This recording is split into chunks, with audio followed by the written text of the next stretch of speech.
Hello everybody and welcome to the second edition of Mortgages Made Easy.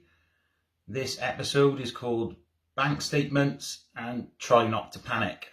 So before we go into the bank statements, can I just say a massive thank you to everybody who has liked, shared and viewed episode 1.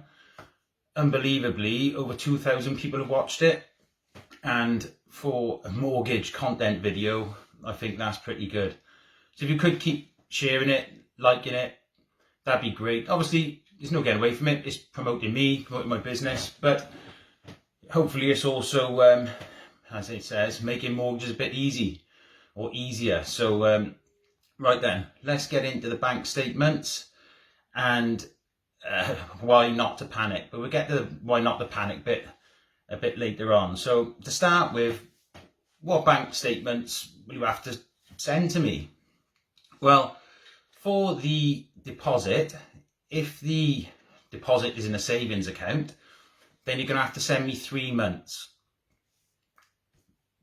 Stands to reason that if you put a 20 grand deposit down and it's just turned up in your bank, in your savings yesterday, there's going to be a few red flags. That comes down to money laundering. Money laundering, everybody knows. Dirty money gets washed into clean money. Bang, out it goes, and it does happen with property. So they need a clear trail with your bank statements of where that deposit's coming from. With regards to the bank statements, we can't accept screenshots without any names and address on. I spent hours last year trying to cut and paste and keep everybody happy, and to be honest, you cannot do that anymore. Financial compliance with regards to bank statements, it's impossible. So we need the originals if possible. Online downloads are fine, but they do have to have sort code, account number and your name and your address on, because otherwise they can't verify it's actually you. Right.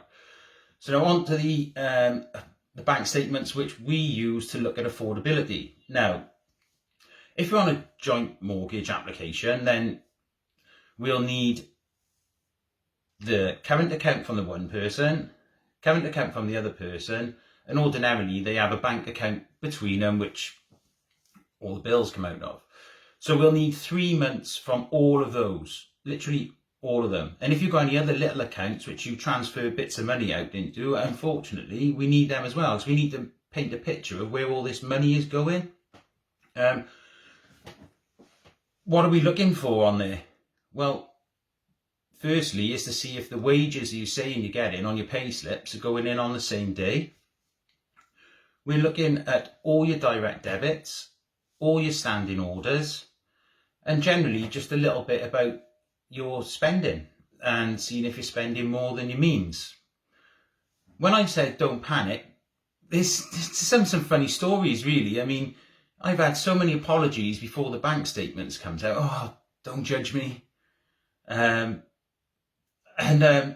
there's some great ones which people really worry about and they shouldn't. So say you've gone up the Cox on a Saturday, you've gone down the Crows and you've gone to Cardiff. Spent 200 quid. Well done. That's fine. That's fine. Everybody's done it. Everybody does it. The best ones actually, and it is predominantly male, so I don't think I can get done for sexism there, is that the blokes will come in and be sitting there all confident, hey, I mate, blah, blah, blah. Give me the bank statement, and all of a sudden, because what they've done, they've gone to football or rugby, they've put an acca on every Saturday for say 15, 20 quid or whatever, and then they put a bet on midweek as well. So say they've spent 30 quid on betting, but they want 500 quid a week. They're really worried that I'm going to think they've got a betting problem. When they haven't. They're just the same. You're just being a normal human being. So that's fine. What we would look at is if you kept betting and betting and betting and betting, and obviously you were betting more than you were earning, or a high percentage of what you were earning, and then there's flags coming up then, and we have to act on those. But just being a normal human being and having normal bank statements is nothing to worry about. In our minds, in the mortgage broker minds as well, we're all training all the time regarding fraudulent activity on bank statements, right? So, obviously I'm not going to tell you what we get trained on, because that'd be daft, but it is really, really important at the minute to scrutinise the bank statements to make sure they're real. So that's just to let all you fraudsters out there know that we're on to you. Okay, so that's pretty much it when it comes to bank statements. Just to recap, going to need 3 months, all accounts, savings with a deposit, 3 months, so we're going to have to trace the money for 3 months due to money laundering. We're looking at your wages, your standing orders, your direct debits, general activity. We're happy that you're having a good life and you're going out and having a few beers and you're just a healthy human being. That's great. We're also looking with our training to see if these bank statements are real. And lastly but not leastly, same again, you've got to have the name and address on them, because otherwise you come in, you've got to go back out and get them again. And once again, that makes me feel terrible. It slows the process down. And they need to be decent. So that's the end of this short video. I hope you've enjoyed it. Once again, hope everybody is safe, well, and healthy. And I will be doing another video next Sunday.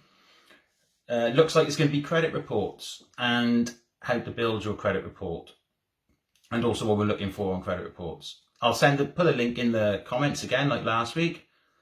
Apart from that, as usual, any questions, any queries, please just fire them over.